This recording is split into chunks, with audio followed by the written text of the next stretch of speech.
Bonjour. Bonjour. Il y a plusieurs chaises de vide, mais je suis content de celles qui sont occupées, de voir celles qui sont occupées. Hein, c'est bon de vous voir tous ce matin. Et le thème du message, si j'avais seulement un seul message à donner, ce serait celui de ce matin. Si on me disait un message, c'est le dernier ou c'est le premier. Parce que je trouve ça tellement important. Je l'ai intitulé « Coïncidence ou Providence ». Et c'est basé sur plusieurs versets. Il y a plusieurs diapositives, plusieurs versets. Si je vous demandais de les chercher un par un, on serait ici encore dans la soirée. Donc, je vais simplement les mentionner. Vous pouvez les prendre en note ou écouter le CD ou le DVD par après pour avoir toutes les références. Mais c'est surtout Matthieu 1, 22 qui m'a fait beaucoup de bien parce qu'on retrouve ce verset-là, un verset semblable. On le retrouve plusieurs fois dans les Écritures. Tout cela arriva afin que s'accomplisse ce que le Seigneur avait annoncé par le prophète. Vous devez sans doute vous rappeler des coïncidences étranges qui vous sont arrivées à vous aussi. En 1962, on est déménagé de Bethel, de l'Institut Bethel, à Montmagny. C'est là qu'on a habité pendant 3 ans. Pendant 3 ans, dans cette maison qui était autrefois un couvent ou une école pour garçons. Il y avait une église à côté, puis c'était devenu, ça s'appelait le Bon Conseil. Et nous l'avons converti en loyer, mais aussi en chapelle évangélique, puisque les réunions ont commencé là, dans la maison. Mais ce que je voulais souligner surtout, à propos d'une coïncidence ou la providence, c'est que quand on est parti de Bethel, autant qu'on sache, là, il n'y avait pas beaucoup de personnes qui savaient qu'on s'en allait à Montmagny. Et surtout pas les gens de Montmagny, à part de celui qui nous avait loué ce logement en bas, là, au premier étage. On habitait ici, là, dans cette partie-là. Vous voyez, il y a l'angle ici, avec Alain, sur le perron. Et on est arrivé, on a déménagé. En route, il y a eu une crevaison. J'avais pas d'argent pour un pneu. On avait le ménage, un camion qui suivait derrière. On n'avait pas d'argent pour payer le camionneur. Vous allez dire, c'est une drôle d'affaire. Votre affaire, vous autres, c'est que quand on s'est lancé à l'œuvre, on s'est vraiment lancé, ce qu'on appelait autrefois, on dirait qu'il y en a de moins en moins aujourd'hui, on s'est lancé par la foi. Il y avait beaucoup de monde qui priait pour nous, parce qu'ils savaient, puis notre assemblée au Cap de la Madeleine priait pour nous. Mais dans ce temps-là, quand on se lançait à l'œuvre, c'était sans salaire, sans promesse de personne, que ce soit News of Québec ou d'autres. Il y avait des petits dons, il n'y avait aucun revenu qui venait de quelqu'un ou d'une association en particulier qui pouvait nous soutenir entièrement. On partait par la foi. Je laissais un gros salaire. Yolande avait travaillé, laissait un salaire aussi. On partait vraiment, on disait, on s'en va servir le Seigneur. C'est comme ça qu'on est parti. Amen. Ça fait au-dessus de 50 ans de ça. Amen. Et là, maintenant, on a une pension de vieillesse, puis on a les rentes.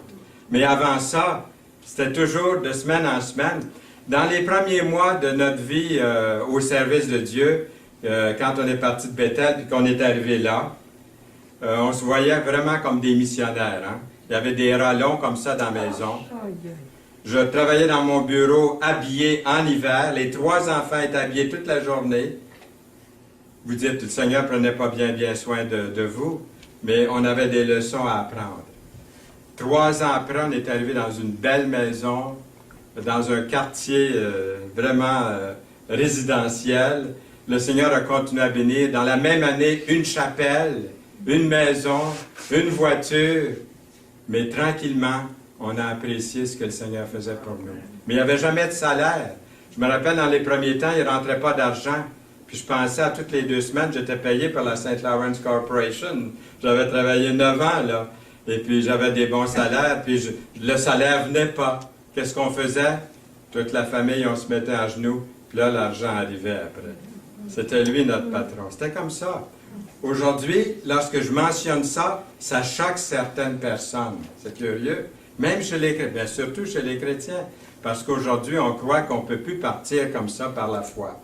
On lit des livres de Hudson Taylor, on lit des livres comme ça, puis on dit on est bénis, ces gens-là, ils comptaient sur Dieu. Bien, nous sommes des exemples vivants que ça a marché dans notre vie. Je ne le dirais pas si je n'avais pas 75 ans, puis ça fait au-dessus de 50 ans qu'on est dans l'œuvre. Mais je le dis pour votre édification, de mettre votre foi en Dieu, que vous soyez au travail, que vous soyez à l'école, que vous soyez peu importe, Dieu peut prendre soin de vous, là où vous êtes. Alors, je voulais mentionner ça. Et puis, là, vous dites qu'est-ce qui est arrivé avec les pneus, puis qu'est-ce qui est arrivé avec le déménagement. On est arrivé, puis là, je suis parti. J'ai dit, Seigneur, tu ne peux pas nous laisser tomber. Il faut que je paie celui qui a remplacé le pneu en route. Il faut que je paie les déménageurs. Et là, par la foi, je me suis rendu au bureau de poste. Ils ne me connaissaient pas au bureau de poste, ils n'avaient jamais entendu mon nom. J'ai dit... est-ce que vous avez ici, j'aimerais avoir une case postale. Et on dit, il ne reste pas de case postale. Ils ont dit, si vous êtes nouveau ici, donnez-nous votre nom, et puis vous allez recevoir votre courrier dans ce qu'on appelle une poste restante. Alors, vous avez entendu parler de ça au bureau de poste. Et puis j'ai dit, très bien. Un coup, j'y pense, je dis, regardez donc dans votre boîte restante, voir s'il n'y aurait pas Fernand Saint-Louis. Il me regarde drôlement, il dit, monsieur... Il dit, vous venez d'arriver ici. J'ai dit, regardez donc quand même. Fait qu'il commence à regarder. Il ne trouve rien. Il dit rien. J'ai dit, Saint-Louis, c'est un nom commun. J'ai dit, regardez donc voir. J'ai dit, il n'y a pas un hôtel qui s'appelle Saint-Louis. J'ai vu une rue Saint-Louis tantôt. Bien, il dit, il y a un manoir Saint-Louis. J'ai dit, regardez donc le manoir Saint-Louis. Il dit, monsieur. Fernand Saint-Louis. J'ai dit, oui.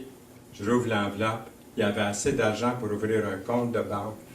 Autant que je sache, c'était un don anonyme. Je ne sais pas qui a envoyé ça. J'ai traversé la rue à la Banque Royale. On est avec la Banque Royale depuis ce temps-là. On a traversé j'ai traversé de l'autre côté de la rue.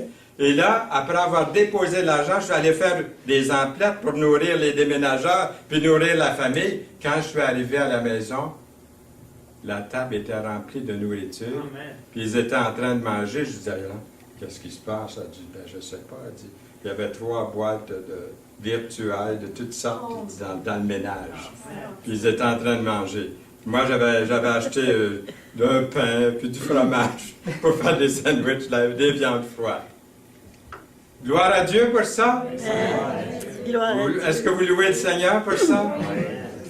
Le Seigneur fait encore des grandes choses. Puis il en fait encore aujourd'hui.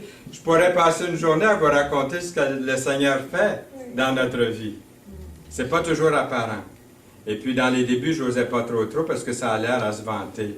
Mais c'est pas du tout dans ce sens-là. J'espère que vous comprenez. C'est dans le sens de glorifier le Seigneur.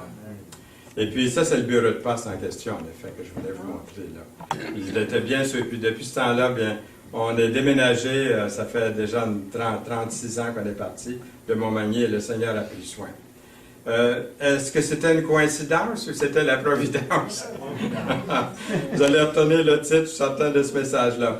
Juste un cas divers que j'aimerais vous dire. C'est drôle parce que je suis allé en Haïti en 89 et puis je me présente à Dorval et puis je présente mon billet et puis la dame au comptoir me dit « Votre billet est refusé ». Pourquoi? J'ai acheté le billet, ça fait un bout de temps. Elle dit non, c'est refusé. Elle dit, il n'y a pas de. Elle dit, il y a un Fernand Saint-Louis, mais il est déjà dans l'avion. Ben, j'ai dit, qu'est-ce qu'on fait avec ce billet-là? Elle dit, il n'est pas bon. Ben, j'ai dit, écoutez, là. Elle dit, il est avec une Madame Schweitzer. Ben, j'ai dit, je ne connais pas de Madame Schweitzer. Puis j'ai dit, mon nom, c'est Fernand Saint-Louis. Finalement, ils sont venus plusieurs, ils ont regardé, puis ils ont dit, bon, il y a une place dans l'avion. Et puis votre billet, on ne le comprend pas, mais il y a un Fernand Saint-Louis dans l'avion. Alors, je voulais rencontrer ce Fernand Saint-Louis dans l'avion. J'ai demandé à l'hôtesse, est-ce qu'il y a un Fernand Saint-Louis? Il est assis à quelque part à l'autre bout là-bas. J'ai dit, est-ce que je peux aller le voir? Elle dit non, mais on va lui demander si lui veut venir vous voir. OK. Alors, il est venu. On a jasé un petit peu ensemble. C'était un ingénieur qui s'en allait en Haïti pour des travaux. Et puis là, moi, je voulais voir Mme Schweitzer. Hein? Alors, j'ai fait le tour de l'avion et j'ai vu, ils dormaient à un moment donné, j'ai fait le tour et je les ai vus assis. Coïncidence ou providence? On arrive en Haïti, je vais dans un bureau de change, à Port-au-Prince. Il y a des milliers, des millions de gens en Haïti. Et puis, le type, il dit, Fernand Saint-Louis. Il dit, vient juste de partir, Fernand Saint-Louis, il y a un instant. Il était encore là, dans un bureau de change. Coïncidence ou providence? Ça peut être une coïncidence. Hein? Vous connaissez des coïncidences qui arrivent comme ça de temps en temps. Il y a toutes sortes il y a des coïncidences. Vous êtes peut-être au courant de certaines coïncidences étranges entourant la mort des présidents Abraham Lincoln et John Kennedy. C'est très intéressant. J'ai découvert que Kennedy a été élu président exactement 100 ans après Lincoln. Les deux ont été profondément impliqués dans les droits civiques pour les Noirs aux États-Unis. Les deux ont été assassinés un vendredi en présence de leur épouse.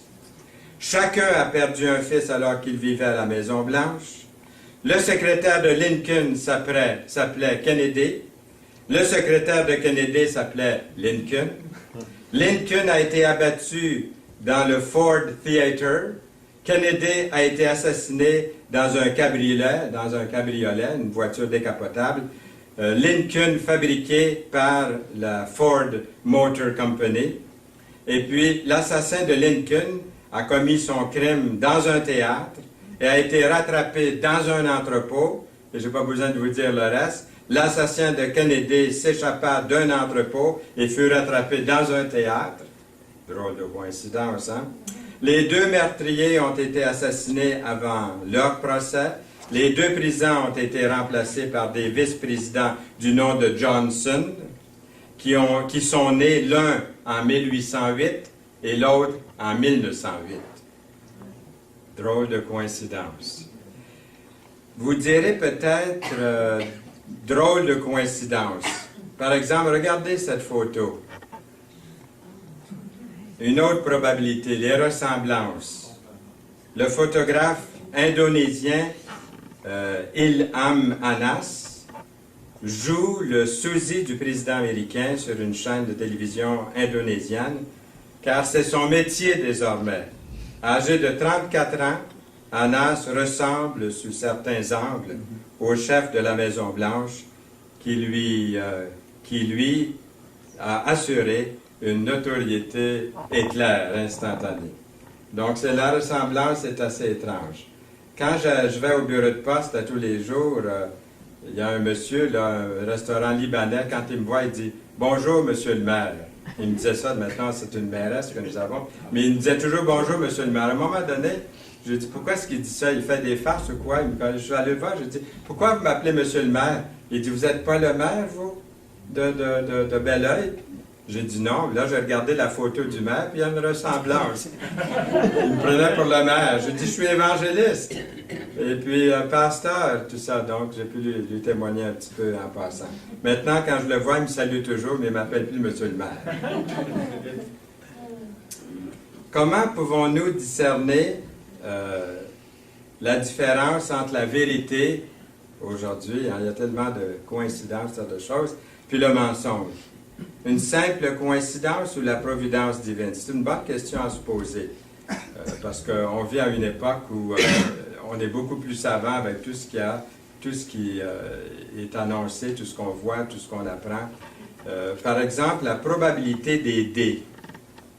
J'aimerais vous demander, si vous lancez un seul dé, quelle est la probabilité d'obtenir un 3? 1 sur 6. Si vous lancez une paire de dés, quelle est la probabilité d'obtenir 2, 3? C'est ça. 1 sur 36, hein? Si vous achetez une paire. Donc, c'est 1 sur 36. La plupart des gens ne comprennent pas le phénomène de la probabilité. Ça explique du moins en partie pourquoi les casinos sont toujours en activité. C'est aussi une des raisons pour laquelle j'ai choisi de ne pas jouer au casino.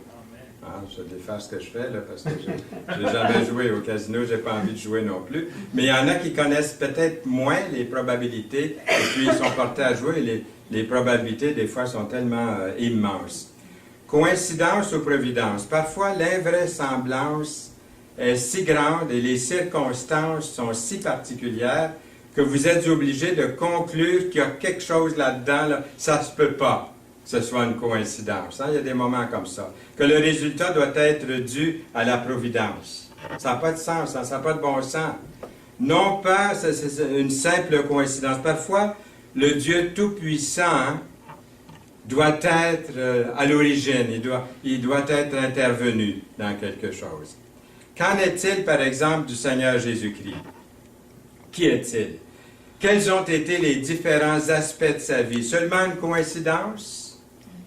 Ou a-t-il vraiment marché sur cette terre en fonction de la providence? Ceux qui étaient au déjeuner de l'espoir hier matin, vous avez entendu nos invités, Ed et puis son épouse André, qui arrivaient il n'y a pas tellement longtemps d'Israël. Et puis ils ont marché où le Seigneur a marché, puis ils nous ont raconté un peu leur expérience. Et puis ce n'était pas une coïncidence que le Seigneur est venu sur la terre.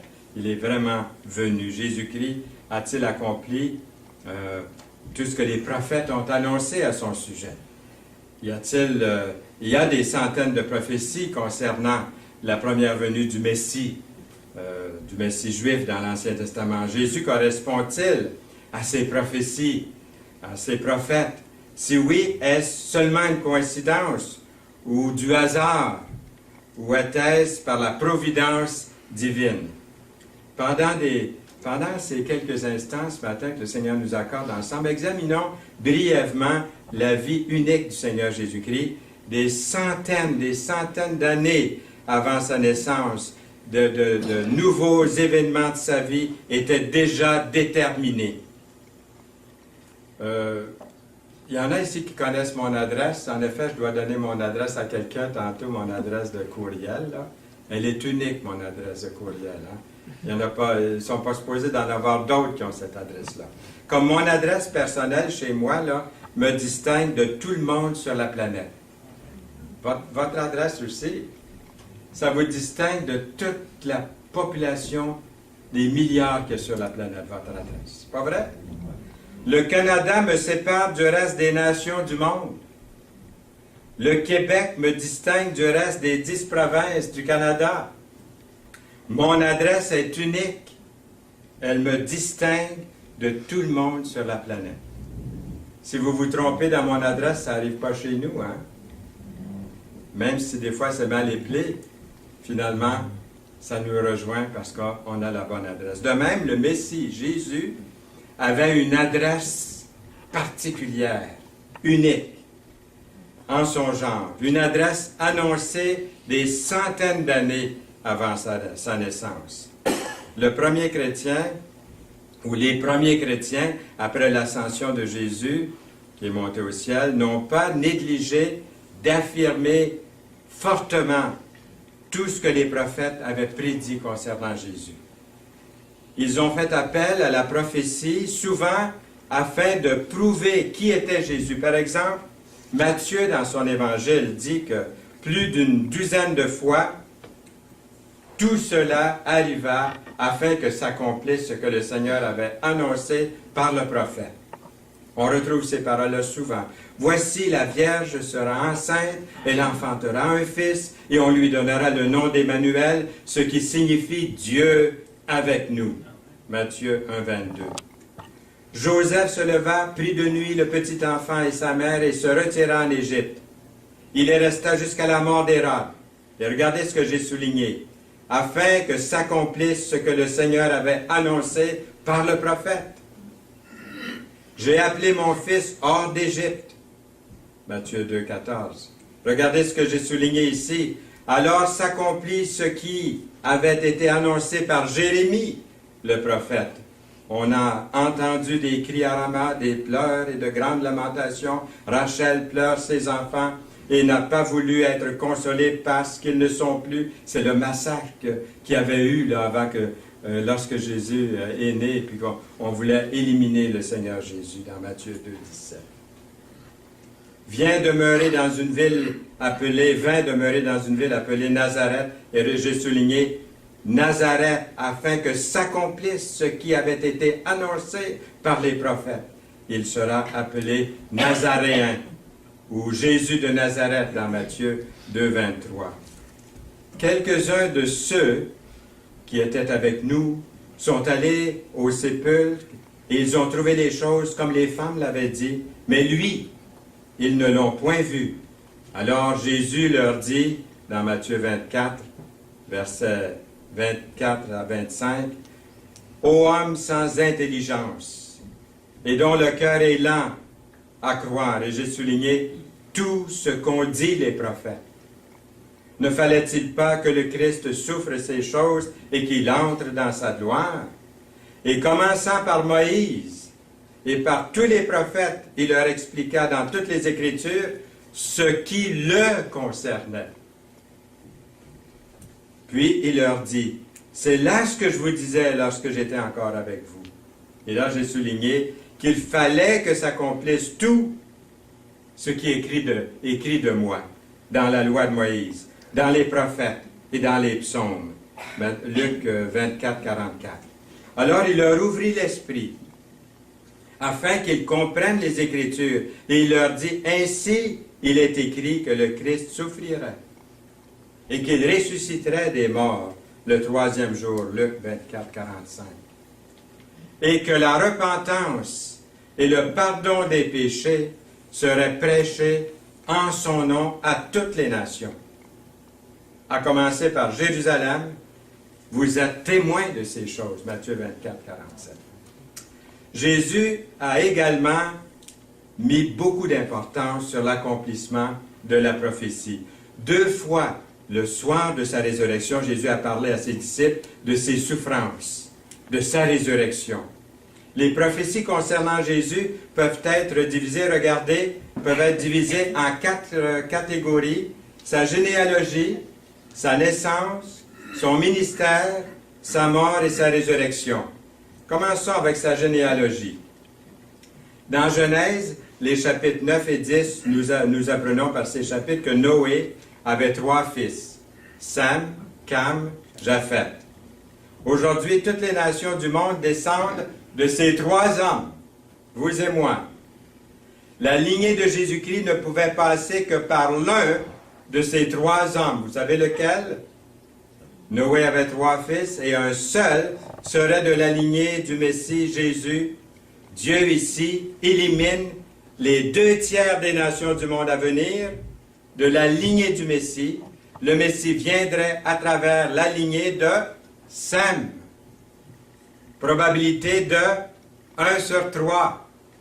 Ensuite, des centaines, voire des milliers d'années plus tard, Dieu choisit un homme du nom d'Abraham, un descendant de Sam. Avec Abraham, le Seigneur devient plus spécifique et précise que le Messie promis sera l'un de ses descendants. Nous lisons, « Toutes les familles de la terre seront bénies en toi » dans Genèse 12, verset 3. Vous dites, ça a été écrit combien d'années avant Jésus-Christ, cette prophétie? 2000 ans avant Jésus-Christ, ça a été écrit, cette prophétie. À cette époque-là, il y avait beaucoup de descendants de Sam. Mais le Messie ne serait issu que d'Abraham. Mais Abraham avait au moins 2 autres fils, Isaac et Ismaël. Lorsque Dieu a choisi la lignée royale de passer par Isaac, il a éliminé de nombreux descendants d'Abraham. Il a éliminé, par exemple, les Arabes. On les connaît, les Arabes, là encore aujourd'hui. Il y a peut-être quelqu'un ici qui est de descendance arabe ou qui est arabe. Mais cette race a été éliminée. Le Messie viendrait à travers la lignée d'Isaac, dans Genèse 17. Isaac avait 2 fils, Jacob le cadet et Ésaü. D'Ésaü, nous avons les Édomites. Alors, quand le Seigneur a choisi la lignée de Jacob, il a éliminé beaucoup de descendants d'Isaac. Le Messie viendrait par Jacob. On l'appelle aussi Israël, dans Nombre 24, verset 17. Jacob avait 12 fils, d'où la lignée des 12 tribus d'Israël. Quand Dieu a choisi la tribu de Juda pour continuer la lignée jusqu'à Jésus-Christ, il a éliminé 11 sur 12 de la nation israélite.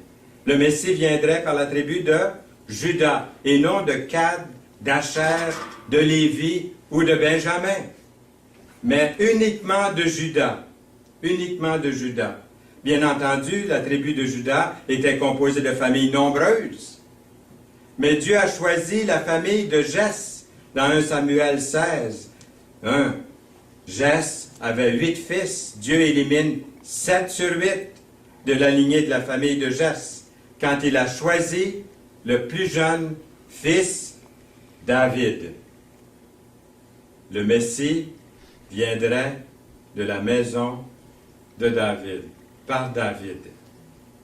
Voici les jours viennent, et ça a été écrit au 7e siècle avant Jésus-Christ, ce que je vous lis là dans Jérémie 23, verset 5. Voici les jours viennent, dit l'Éternel, où je susciterai à David un germe juste.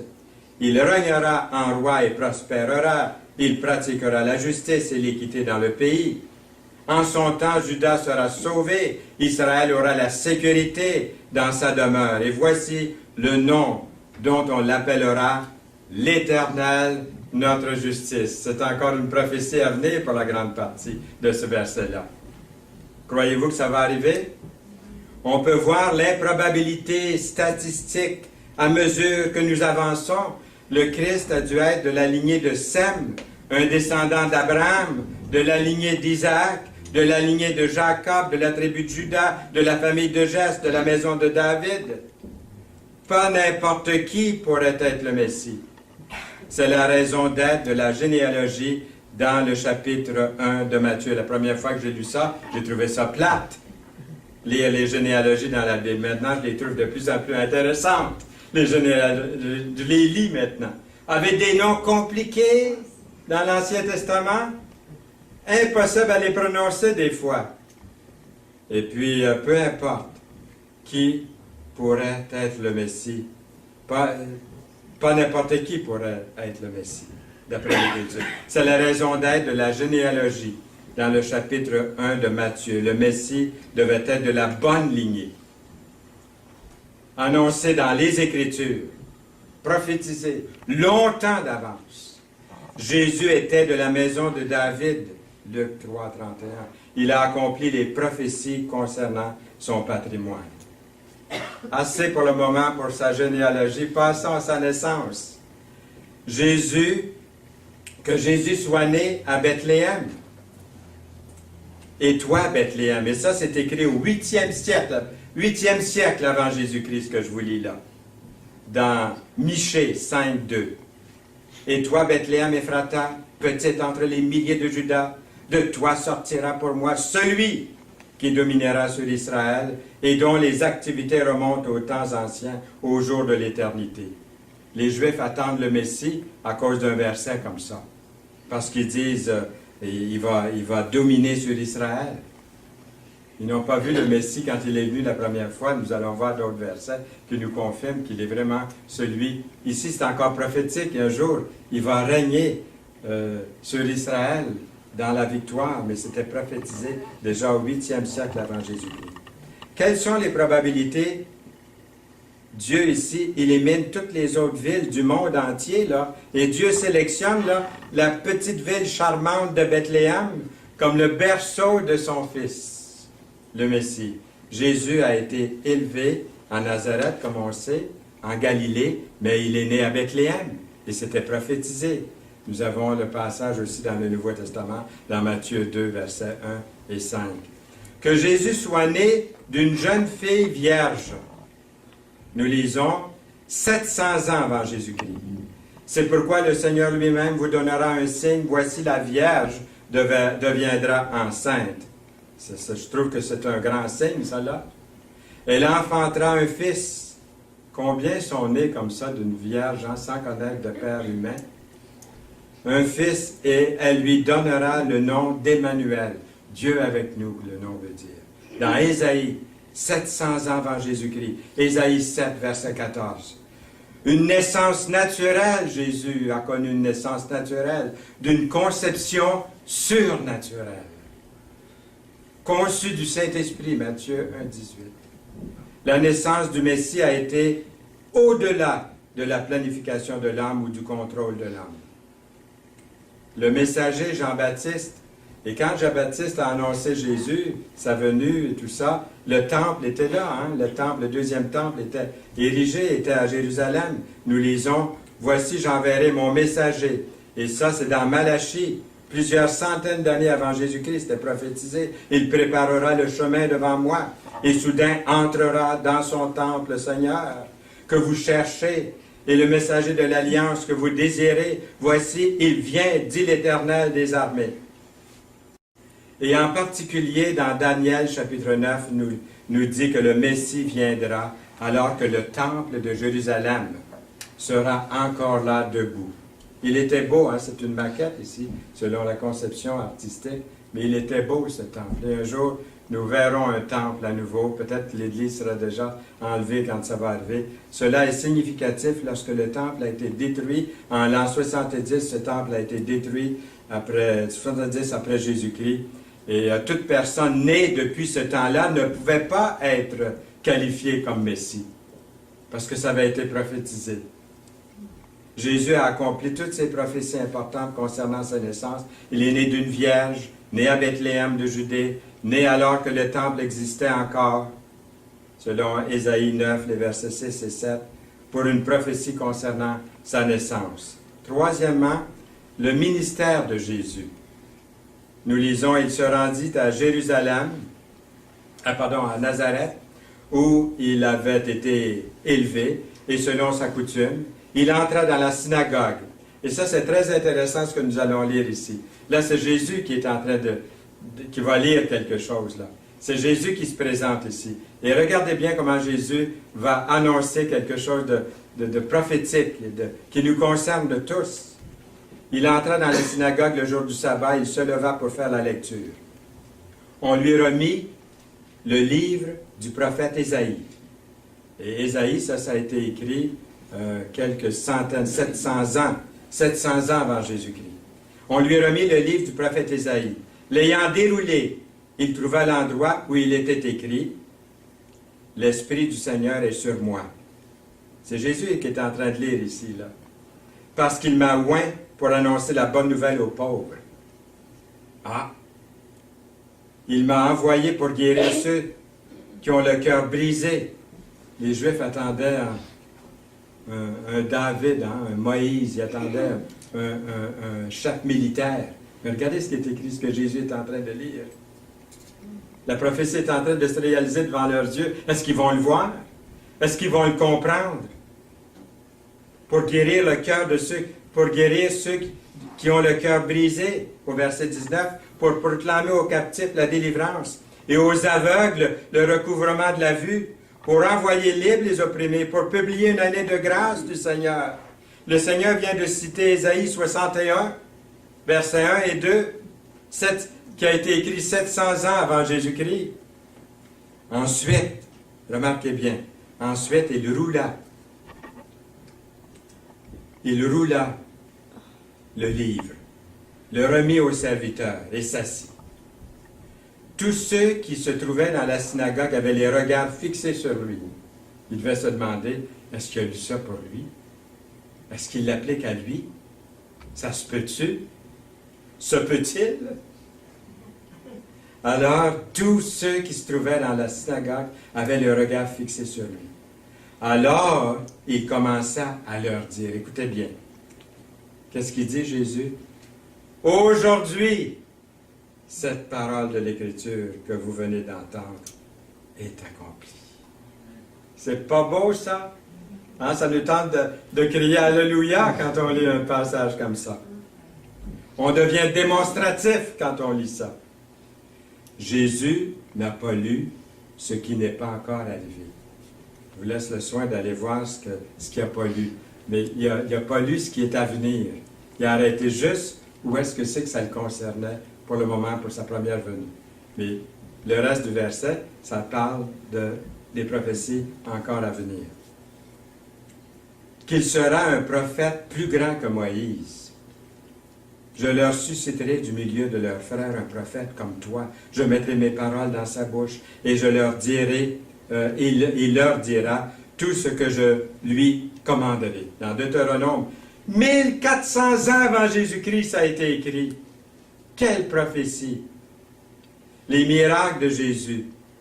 Alors s'ouvriront les yeux des aveugles, comme Jésus venait de leur dire dans la synagogue. S'ouvriront les oreilles des sourds. Alors le boiteux sautera comme un cerf et la langue du muet éclatera de joie. Le Seigneur avait de la peine à les garder tranquilles quand il les guérissait. Il sautait de joie, il criait. Il disait, le Seigneur, dites-le pas à personne, il se mettait à le dire à tout le monde. Tellement ils étaient excités, guéris, délivrés. Puis en plus, Jésus leur avait pardonné leurs péchés. L'entrée triomphale de Jésus à Jérusalem sur un âne. Sois transporté d'allégresse, fille de Sion, pousse des cris de joie, fille de Jérusalem. Voici ton roi, viens à toi, il est juste et victorieux, il est humble, et monté sur un âne, le petit d'une ânesse. 600 ans au 6e siècle avant Jésus-Christ. Ça a été écrit. Zacharie 9, 9. Quatrièmement, la mort de Jésus. Jésus vendu pour 30 pièces d'argent. Je leur dis, si vous le trouvez bon, donnez-moi mon salaire, sinon ne le donnez pas. Et ils pesèrent pour mon salaire 30 cycles d'argent. L'Éternel me dit, jette-le au potier. Ce prix magnifique auquel ils m'ont estimé, et je pris les 30 cycles d'argent, et je l'ai jeté dans la maison de l'Éternel pour le potier. Zacharie 11, 12, au 6e siècle avant Jésus-Christ, avait été écrit concernant Jésus, concernant la trahison. On a frappé Jésus et on a craché sur lui. 700 ans avant Jésus-Christ, il était écrit, « J'ai livré mon dos à ceux qui me frappaient. » et mes joues à ceux qui m'arrachaient la barbe. Je n'ai pas dérobé mon visage aux ignominies et aux crachats. Il a été blessé pour nos péchés. 700 ans avant Jésus-Christ, il est écrit dans Ésaïe 53, des beaux passages que nous avons lus ce matin. Mais il était blessé pour nos péchés, brisé pour nos iniquités. Le châtiment qui nous donne la paix est tombé sur lui, et c'est par ses meurtrissures que nous sommes guéris. Nous étions tous errants comme des brebis, chacun suivait sa propre voie, et l'Éternel a fait retomber sur lui l'iniquité de nous tous. Ses mains et ses pieds percés, 1000 ans avant Jésus-Christ, il était écrit, « Car des chiens m'environnent, une bande de scélérats rôde autour de moi. Ils ont percé mes mains et mes pieds. Je pourrais compter tous mes os. Eux, ils observent. Ils me regardent. » Jésus a été crucifié avec des malfaiteurs, prophétisé 700 ans avant Jésus-Christ dans Ésaïe 53, 12. C'est pourquoi je lui donnerai sa part avec les grands. Il partagera le butin avec les puissants, parce qu'il s'est livré lui-même à la mort, et qu'il a été mis au nombre des malfaiteurs, parce qu'il a porté les péchés de beaucoup d'hommes, et qu'il a intercédé pour les coupables. On s'est moqué de Jésus. Tous ceux qui me voient, nous lisons 1000 ans avant Jésus-Christ dans le psaume 22. Tous ceux qui se moquent, qui me voient, se moquent de moi. Ils ouvrent la bouche, secouent la tête. Recommande-toi l'Éternel, l'Éternel le sauvera, il le délivrera, puisqu'il l'aime. Les paroles exactes qui ont été dites autour de la croix en moquerie. Il tire au sort ses vêtements. 1000 ans avant Jésus-Christ, il était prophétisé. Il se partage mes vêtements. Il tire au sort ma tunique. Dans le psaume 22, 18. Et lorsque Jésus expire sur la croix, il y a des ténèbres sur toute la terre. En ce jour-là, dit le Seigneur, et ça c'est prophétisé au 8e siècle avant Jésus-Christ, l'Éternel, je ferai coucher le soleil à midi, et j'observerai la terre, j'obscurerai la terre en plein jour. Amos 8, verset 9. Jésus a été abandonné de Dieu, son Père. Et je voulais lire un passage tel que ça ce matin, dans Luc 22, 1000 ans avant Jésus-Christ. Mon Dieu, pourquoi m'as-tu abandonné? Et 700 ans avant Jésus-Christ, nous lisons, cependant, ce sont nos souffrances qu'il a portées, c'est de nos douleurs qu'il s'est chargé, et nous l'avons considéré comme puni, frappé de Dieu et humilié. Ésaïe 53, verset 4. Le côté de Jésus a été transpercé. Celui qu'ils ont percé, nous lisons 600 ans avant Jésus-Christ, dans Zacharie 12, 10. Et puis les os de Jésus n'ont pas été brisés. Concernant l'agneau offert en sacrifice, il est écrit, ils n'en briseront aucun os. Jésus est vraiment l'agneau de Dieu.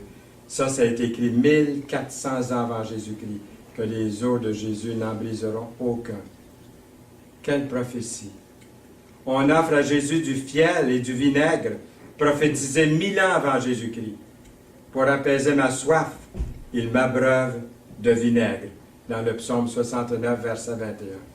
La résurrection de Jésus-Christ est annoncée d'avance. 1000 ans avant Jésus-Christ aussi, mon cœur est dans la joie, mon esprit dans l'allégresse, et mon corps repose en sécurité. Car tu ne livreras pas mon âme au séjour des morts, tu ne permettras pas que ton bien-aimé voie la corruption. Psaume 16, 9 et 10. Jésus est notre grand prêtre, pour toujours. Nous lisons, 1000 ans avant Jésus-Christ, il était prophétisé, l'Éternel l'a juré, et il ne s'en repentira point. Tu es sacrificateur pour toujours, à la manière de Melchisédek. Et Jésus va revenir. Pensez-vous que le Seigneur va revenir après tout ce qu'on vient de voir? Pensez-vous qu'il va revenir après tout ce qu'on a lu? Oui, oui, oui. Êtes-vous convaincus? Je vais entendre un oui plus fort. Oui. Amen. Je n'ai pas terminé encore. Jésus va revenir. Et ça, c'est 600 ans prophétisé, 600 ans avant qu'il naisse, avant qu'il vienne la première fois, qu'il reviendrait. Et l'Éternel, mon Dieu, viendra et tous ses saints avec lui. 1 Thessaloniciens 3,13, ça dit qu'on va revenir avec lui. Une prophétie à venir. C'est pas merveilleux? Dans Zacharie 14, verset 5. Je regardais pendant mes visions nocturnes, et voici, sur les nuées des cieux arriva quelqu'un de semblable à un fils de l'homme. Il s'avança vers l'ancien des jours, et on le fit approcher de lui. Et au verset 14, on lui donna la domination, dans Daniel 7, la domination, la gloire et le règne, et tous les peuples et les nations, et les hommes de toutes les langues le servirent. Sa domination est une domination éternelle qui ne passera point, et son règne ne sera jamais détruit. Ça a été prophétisé 600 ans avant Jésus-Christ. Et en conclusion, qu'est-ce qu'on dit? Il est vraiment temps pour vous ce matin, s'il y avait quelqu'un ici dans cette salle, ou qui écoute le CD, ou qui regarde ce DVD, qui regarde cette émission à la télévision, ou qui la regarde sur Internet, vous là qui regardez, il est vraiment temps pour vous de prendre votre décision maintenant au sujet de Jésus-Christ. Après tout ce qu'on a vu, après tout ce qu'on a entendu, il serait vraiment temps, pas simplement dire Jésus est le sauveur du monde, tout le monde peut dire ça, puis ne pas être sauvé. D'avoir la connaissance qu'il est le sauveur du monde, il n'a jamais sauvé personne. Mais vous devez personnellement, vous, prendre la décision qu'il devienne votre sauveur à vous personnellement. L'avez-vous fait? Si vous l'avez fait, gloire à Dieu. Sinon, vous n'êtes pas entré encore, vous n'êtes pas à lui. C.S. Lewis, que vous connaissez probablement, peut-être vous avez un livre chez vous de C.S. Lewis, je vous rappelle, il a écrit ceci, vous devez faire un choix. Soit que cet homme, en parlant de Jésus, a été et est le Fils de Dieu, ou bien un fou, ou quelqu'un de pire. Vous pouvez le faire passer pour un imbécile. Vous pouvez cracher sur lui ou le tuer, comme s'il était un méchant. Ou vous pouvez tomber à ses pieds et l'appeler mon Seigneur et mon Dieu. Qu'allez-vous faire? Qu'allez-vous faire de Jésus-Christ avec tout ce matériel que nous venons de voir? Si j'avais seulement qu'un message, comme j'ai dit, c'est celui-là que je donnerais. Parce que ça me convainc encore après 63 ans de vie chrétienne, ça me convainc encore que Jésus est le Fils de Dieu et qu'il est venu et qu'il revient et qu'il vit dans mon cœur. Il est le sauveur du monde, il est mon sauveur à moi. Lorsque je termine avec ma prière le soir, je dis « Le sauveur !» Mon sauveur. Je dis, le Seigneur, le roi des rois, mon Seigneur, mon roi des rois. Je dis, le maître, mon maître que je sers. C'est comme ça que je prie le Seigneur. Parce qu'il n'est pas seulement le sauveur, il est le mien. Est-il le vôtre? C'est de l'inviter tout simplement comme un enfant à venir dans votre cœur. C'est pourquoi je vous ai dit que vous mourrez dans vos péchés pour celui qui n'a pas ou qui ne veut pas, qui te reste indifférent. Le Seigneur dit, c'est pourquoi je vous ai dit que vous mourrez dans vos péchés. Si vous ne croyez pas ce que je suis, vous mourrez dans vos péchés. Il n'y a pas d'autre porte, il n'y a pas d'autre chemin dans 8 de Jean, verset 24. Nous avons encore ce verset, et je répète ce que le Seigneur a dit. « Ô homme sans intelligence, et dont le cœur est lent à croire tout ce qu'ont dit les prophètes, ne fallait-il pas que le Christ souffre ces choses, et qu'il entre dans sa gloire? Et commençant par Moïse et tous les prophètes, il leur expliquait dans toutes les Écritures ce qui le concernait. » Nous avons lu ce passage, mais je pensais qu'il fallait le relire à nouveau dans Luc 24, verset 25. Une illustration que j'aimerais apporter encore, un mathématicien et professeur d'université du nom de Peter W. Stoner a été président du département des sciences à Westmont College aux États-Unis. Et dans son livre, que j'ai traduit le titre ici, là, on pourrait dire c'est traduit par « La science parle », la preuve scientifique de l'exactitude de la prophétie et de la Bible, Peter W. Stoner, ce scientifique et ses élèves ont pris 8 prophéties faites au sujet de Jésus. Écoutez bien ceci. Ils leur ont donné une probabilité mathématique raisonnable. Par exemple, les probabilités que Jésus soit un descendant de Sem étaient 1 sur 3. Être un descendant de Jacob, les probabilités qu'il serait de la tribu de Juda étaient 1 sur 12. Mais ce mathématicien a calculé la probabilité de l'ensemble des 8 prophéties à venir sur Jésus et son accomplissement en Jésus, ou en une seule personne, que ce soit Jésus ou même une autre personne, et voici le rapport qu'il a donné pour réponse. Une chance sur 10 suivi de 17 zéros. Une chance sur 10 suivi de 17 zéros. Comptez-les, ils sont là, les 17. J'ai vérifié.